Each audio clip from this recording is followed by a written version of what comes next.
கர்த்தராகிய இயேசு கிறிஸ்துவின் நாமத்தினாலே வாழ்த்துதல்கள். இன்று யாக்கோபு 4 நாம் தியானிக்கின்றோம். இதுல நம்ம 3 காரியங்களை நம்ம பார்க்கலாம். முதலாவது போட்டிருக்குது, ஏன் நாம ஜெபம் பண்றது நமக்கு கிடைக்கிறது இல்ல, எப்படிப்பட்ட காரியங்களுக்காக ஜெபம் பண்ணணும் அப்படிங்கறத போட்டிருக்குது. நம்முடைய தேவைகளுக்காக நம்ம ஜெபிக்கிறோம், நம்முடைய பரலோக பிதா கட்டாயமாக நமக்கு கொடுப்பார்.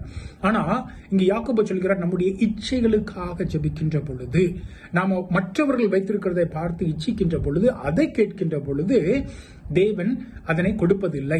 நம்முடைய இச்சைகளுக்காக ஜெபிக்கின்ற பொழுது நாம் அதனை பெற்றுக்கொள்ள முடியாது. ஆனா நம்முடைய தேவைகளுக்காக நம்ம ஜெபிக்கிறோம், கட்டாயமாக ஆண்டவர் நமக்கு கொடுப்பார்.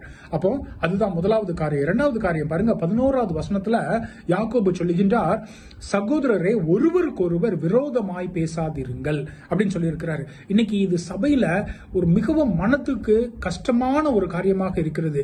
ஒருத்தர் தப்பா பேசுறது, சபைக்குள்ள பேசுறது, ஊழியக்காரங்களை பத்தி தவறாக பேசுகிறது, ஊழியக்காரங்க அடுத்த ஊழியக்காரங்களை பத்தி தவறா பேசுறது.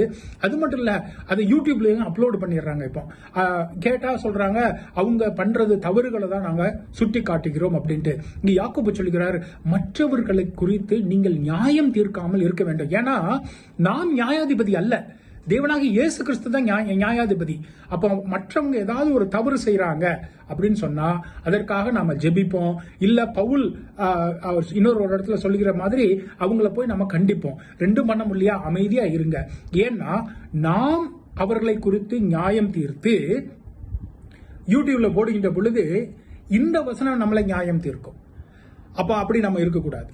அப்போ அதைத்தான் யாக்கோபு சொல்லுங்க, ஒருத்தருக்கு ஒருத்தர் விரோதமாய் பேசாதிருங்கள். அவங்க மற்றவர்களுக்காக ஜெபியுங்க. தவறு பண்றாங்களா, நீங்க ஜெபியுங்க, ஆண்டவர் உங்களுடைய ஜெபத்தை கேட்பார் அப்படின்னு விசுவசியுங்க.